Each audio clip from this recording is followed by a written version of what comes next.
Season 1's over? Well, I guess I'm gonna need to find a new bit now that I won't be saying every fourth word.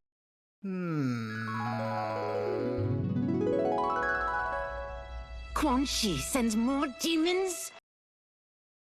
Perfect. League's greatest minigame of all time is leaving us forever, which means Season 2 of Season 2026 has arrived, the Season of Demons. With it comes some changes to the seasonal skins, not only because they're now tied to gambling instead of the Battle Pass itself, but more so because they're no longer mere hypotheticals. Much like Black Rose and Grand Reckoning of last year, the new Pandemonium skins are fully canon, giving us a glimpse into how demons see other demons. Stop.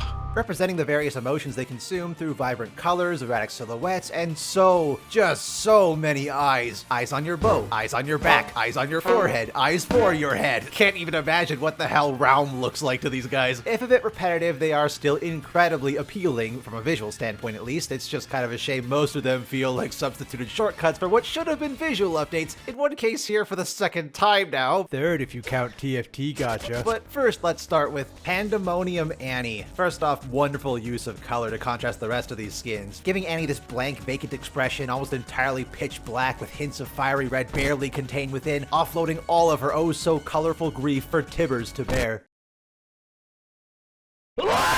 And on Tibbers, he looks magnificent here, the plush toy revealing the true demon inside. Tibalk is free at last, even if, you know, it's not exactly what I wanted it to look like, but the head shape at least is close enough. Mainly though, my real problems are that it should have had chromas because the colors would have just looked so magnificent on the big bear boy here, but also because this is supposed to be canon, I would have preferred if Annie's outfit was just that little bit closer to how it appeared in the cinematic, or even her LOR design. But judging by what comes next, I don't think that game has a single cent of influence over the Riot IP anymore. 8 out of 10. Pandemonium Kindred. I hate it. I know what is and isn't canon from LOR changes on an hourly basis, but the Mask Mother creating all the death spirits across Runeterra, Kindred becoming the most powerful among them because they're so widely worshipped, the Ether Fiend acting as a Grim Reaper for the Grim Reapers, all of a sudden saying that Kindred is now somehow also the death spirit for demons, beings that last I checked were also spirits, entities that yes, can technically be killed, but usually it's because they either fade away from lack of hero worship, or if you're Yordle, just respawn back at home. Certainly though, they don't just starve to death by emotion deprivation, else Eve would have died far before her K-pop debut. So what purpose does Kindred serve to demons? Beyond temptation.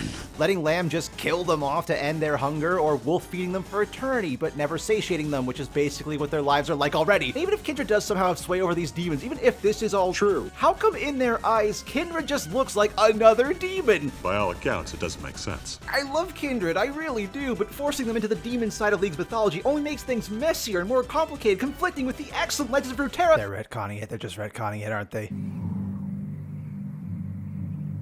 Maybe. Oh wait, the actual skin. Yeah, no, it's good. Yeah, the ult is really satisfying. The sound design is spectacular, actually. And Wolf looks pretty cool, even if he looks like a buck-toothed blobfish half the time. But seriously, I can't get over how— Shut up! 4 out of 10. Prestige Pandemonium Shaco. Absolutely hysterical. It took a second Prestige skin to canonize this clown, and the lore is still a nothing burger, but at least has fully confirmed him to be a demon once and for all. One mainly of comedy and chaos. Does that plant him firmly on Ashlash's family tree? Perhaps as the demon of joy that feeds off mortals' morbid sense of humor, or the joy evil folks derive from inflicting pain onto others? I don't know, both these guys get barely anything. I'm trying to connect the dots somewhere. As for the skin itself, I actually can't believe it. Without the standalone done-to-death fractal glass patterning I've come to expect from these, I couldn't even tell that it was a Prestige skin at all, and honestly, I'd like to keep it that way. And despite such a drastic design change, it still maintains Shaco's core elements. The Jester's hat, the frills, the pointy shoes, the checkerboard patterning, and even that ridiculous smile. My head is awesome, I tell you! But what's more, there's hinge joints at the knees, springed limbs, and a body shiny as plastic. He actually looks like the toy he's supposed to be. This may be how demons see Shaco, but I wish this is how we saw him all the time. 10 out of 10.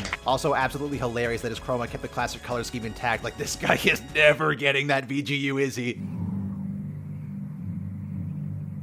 Demon Cursed Vayne. This might be a first, a legendary skin that's basically just a giant hit piece on the character it's made for. You know, Vayne, the one who killed her own protector, killed magical beings by using magical weapons, and now belittles those demonically possessed despite being one herself. Using a demon to fight your battles?